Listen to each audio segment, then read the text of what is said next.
আমাকে এত কষ্ট না দিয়া আমাকে সে আপনারা মারি ফেলেন, আমার সহ্য হয় না। এই এরপর আমার দুইজনে হাত ধরে গিয়ে টানিয়ে নিয়ে বিচের হাতে দেশে দেওয়ার পর বিচে আমার এই দুই কান কাছে মারছে, এই জায়গায় মারি গিয়া লাথি দেশে এই হেঁটে বিচের এখন বইকের এই অফিস ভিতরে অফিসে নিয়ে পিডমোড়া দিয়ে বানিয়া আমাকে পিটেছে। আমি 2.5 ঘন্টা 3 ঘন্টা গিয়েছিল, এই জন্য হাতে আমার মাংস নেই, এই ডাইনেতে জয়েন্ট, মানে আমি খুব একদম নির্যাতন করি। আমি বর্তমানে আমি আছি ওইখান থেকে আপনার বইকের বোটাদের সৌরনগর থানায় এনেছে, থানা দিয়ে পরদিন আপনার বসিরহাট কোর্ট বা জেলে আনছে।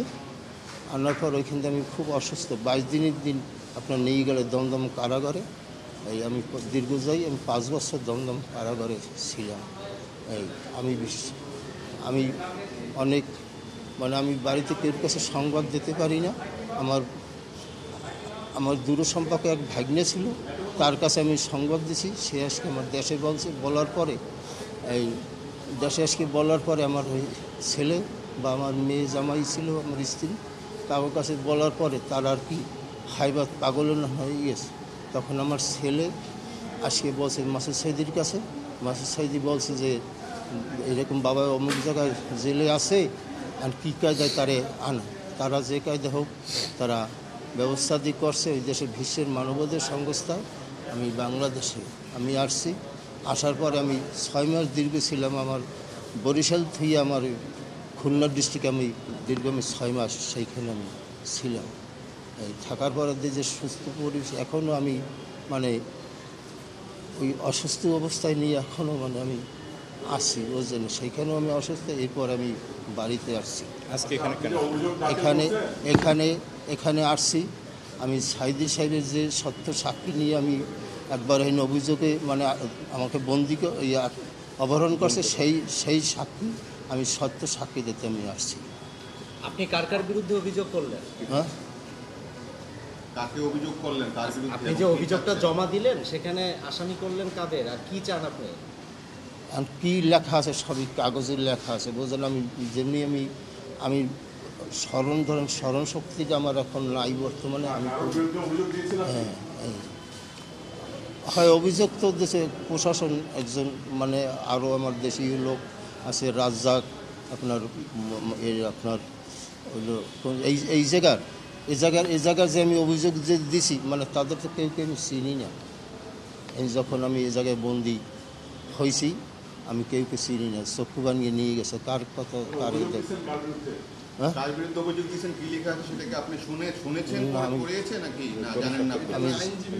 হ্যাঁ বলবে আইনজীবী, আমি বলতে পারবো না। ঘটনাটা 2012 সালের, আপনাদের নিশ্চয়ই মনে আছে। তখন এই ট্রাইব্যুনালে আল্লামা দেলোয়ার হোসেন সাইদির মামলা চলছিল। প্রসিকিউশন পক্ষ আজকের এই সুখরঞ্জন বালিকে তাদের সাক্ষী হিসাবে পিক করেছিল পিরোজপুর থেকে। তাকে দীর্ঘ সময় সেফ জোনে রেখে সাক্ষী দেওয়ার জন্য, আল্লামা দেলোয়ার হোসেন সাইদির বিরুদ্ধে সাক্ষী দেওয়ার জন্য তাকে নানানভাবে প্রেশার ক্রিয়েট করছিল, তাকে হেনস্থা করছিল, তাকে শারীরিকভাবে লাঞ্ছনা করছিল। কিন্তু কোনোভাবেই যেহেতু উনি বলেছেন, আপনারা একটা জিনিস খেয়াল করে নিশ্চয়ই শুনেছেন যে উনি বলেছে যে ওনার ভাইকে যেদিন মেরেছে উনি এবং ওনার মা প্রত্যক্ষ সাক্ষী দেখেছেন। যারা মেরেছে সেই সিচুয়েশনগুলো উনি পরিষ্কার দেখেছেন এবং সেখানে সাইদি সাহেবের কোনো উপস্থিতি ছিল না, যার কারণে উনি তার নামও আমরা পাই না। আল্লামা দেলোয়ার হোসেন সাইদির বিরুদ্ধে সাক্ষ্য দেওয়ার জন্য প্রসিকিউশন বারবার তাকে চাপ দিচ্ছিল, কিন্তু উনি টর্চারিং করেছে। কিন্তু টর্চার করা সত্ত্বেও উনি যেহেতু রাজি হচ্ছিলেন না, সেহেতু তাকে সাক্ষী হিসেবে উপস্থাপন করেনি। টাকার অফার দিয়েছিল, সেটা তো উনি রাজি হন। পরবর্তীতে উনি যেটা বলেছেন যে আল্লামা দেলোয়ার হোসেন সাইদি যেহেতু উনি এখানে আসামি ছিলেন, তার ছেলের সাথে যোগাযোগ করেছে। তারা যোগাযোগ করার পরে উনি রাজি হয়েছেন সত্যটা বলার জন্য। উনি 3রা নভেম্বর 2012 এই প্রিমিসিসে এসেছিলেন সাক্ষী দেওয়ার জন্য। সেদিন তার সাক্ষী নেওয়া হয়নি। পরবর্তীতে উনি পরের দিন 5ই নভেম্বরে, 4ঠা নভেম্বর এবং 5ই নভেম্বরে উনি এই প্রিমিসিসে এসেছিলেন সাক্ষী দেওয়ার জন্য। আজকের যেই জায়গায় আমরা দাঁড়িয়ে কথা বলছি, আল্লামা দেলোয়ার হোসেন সাইদির পুত্র মাসুদ সাইদি সহ আমাদের আজকের প্রসিকিউটর অ্যাডভোকেট মিজানুল ইসলাম সাহেব সহ 2টি ভিন্ন ভিন্ন গাড়িতে ওনারা ঢুকছিলেন এখানে। সেই দিনে সেই দৃশ্যটা ছিল এই যে ওনারা যখন গেট পাস দিয়ে ঢুকছিলেন তখনই সাদা পোশাকধারী একদল পুলিশ তাদের গাড়িতে ঘিরে ধরেছে, ঘিরে ধরে তাকে আমার হিন্দি গাড়ি দিয়ে বাইর করছে, তখন আমার মিজানুর রহমান ব্যারিস্টার জি অ্যাডভোকেট মিজানুল ইসলাম সাহেবের সামনেই তার অন্য যে অ্যাডভোকেট আনসারি সাহেবের সামনে তাকে টেনে হিস্ট্রে নেমেছে এবং পুলিশ তাকে মারধর করে বলেছে আমরা তোকে খুঁজতেছিলাম। তারা যেই ভাষায় কথা বলেছে সেই ভাষাগুলি আজকে আমরা আমাদের এই এফআইআরে কমপ্লেন পিটিশনে আমরা সেখানে কোট করেছি। তাকে মেরে ধরে এরপরে টেনে হেসড়ে পাশের একটি সাদা মাইক্রোবাসে তুলে নিয়েছে, মাইক্রোবাসে তুলেই তাকে চোখ বন্ধ করে তাকে নিয়ে গিয়েছে, চোখ বন্ধ করে তাকে অজ্ঞাত স্থানে নিয়ে গিয়েছে। তিনি যেটা হিসাবটা বলেছেন যে 3 মাসের চেয়ে 13 দিন কম, তার মানে 2 মাস 17 দিন তাকে একটি অন্ধ প্রকোষ্ঠে তাকে বন্ধ করে রেখেছে। এই জায়গাটা কোথায় এটা তিনি বলতে পারেন না। ছোট্ট একটি কুঠুরি, তিনি যে বর্ণনা দিয়েছেন যে ছোট্ট একটু আলো শুধু ছিল আর কিছুই ছিল না। এরপরে তাকে একদিন এটা বলতে পারে নাই, হাত পা বেঁধে তাকে সীমান্তে নিয়ে গিয়েছে, সারাদিন গাড়ি চলেছে। উনি বলেছেন যে তাকে এরপরে বিএসএফ এর কাছে হস্তান্তর করেছে। বিএসএফ জওয়ানরা তাকে 2 হাতে পিঠে, কানের নিচে পিঠে মেরেছে, মেরে তাকে ভারতীয় জওয়ানদের কাছে হস্তান্তর করে দিয়েছে। উনি বলেছেন যে এরপরে তিনি যে জায়গাটা আবিষ্কার করলেন যেখানে তাকে গ্রেপ্তার করে রেখেছে সেটা হচ্ছে বসিরহাট এলাকায়, কলকাতার বর্ডার স্বরূপনগর থানা, ওখানে তাকে রেখেছে। দীর্ঘ 5 মাস উনি জেলে ছিলেন, এরপরে 5 বছর জেলে ছিলেন। 5 বছর জেলে থাকার পরে উনি মুক্ত হয়ে এসেছেন। আজকের এই পরিবর্তিত পরিস্থিতিতে উনি এই প্রিমিসেসের সাথে, এই ট্রাইব্যুনালের সাথে এবং রাষ্ট্রযন্ত্রে যারা দায়িত্বে ছিলেন তাদের সকলকে আসামি করে উনি একটি এফআইআর লঞ্চ করেছেন। আমরা আশা করছি এই এফআইআর সঠিকভাবে প্রপারলি তদন্ত হবে এবং এই তদন্তের মাধ্যমে আমি সত্য বিচার চাই।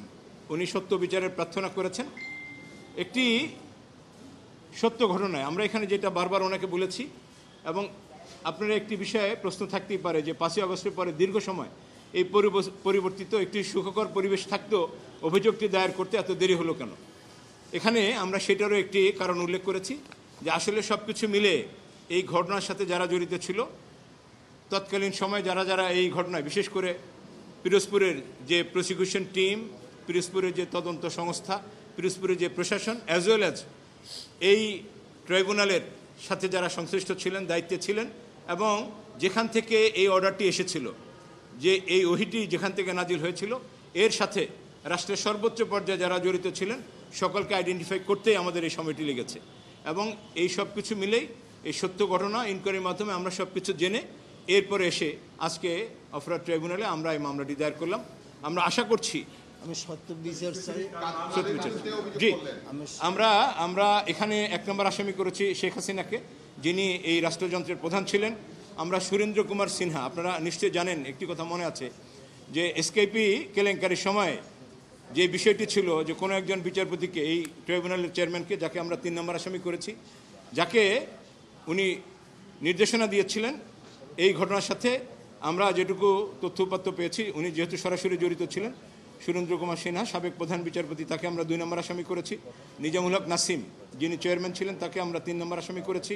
4 নম্বর আসামি করেছি শফিক আহমেদ সাহেবকে, যিনি এই টোটাল এই মিথ্যা সাক্ষ্য এবং মিথ্যা মামলার মাস্টার মাইন্ড ছিলেন, তাকে করেছি। আমরা কামরুল ইসলাম সাহেবকে করেছি, যিনি ওই সময় আইন প্রতিমন্ত্রী ছিলেন। বিচারপতি এটিএম ফজলে কবির সাহেবকে আমরা আসামি করেছি। আমরা হেলাল উদ্দিন সাহেবকে আসামি করেছি, যিনি এই ঘটনার অন্যতম কুশীলক। আমরা একে মাওয়াল সাহেব সহ সৈয়দ হায়দার আলী, যারা রানা দাশগুপ্ত, সৈয়দ সানাউল হক, যারা এখানে প্রসিকিউটর ছিলেন, যারা এই বিষয়টিকে জি আমরা এখানে মোট 32 জনকে আমরা স্পেসিফিক নাম উল্লেখ করেছি। এছাড়াও আসামি যারা আছেন তদন্তে নিশ্চয়ই তাদের নামটি বের হয়ে আসবে।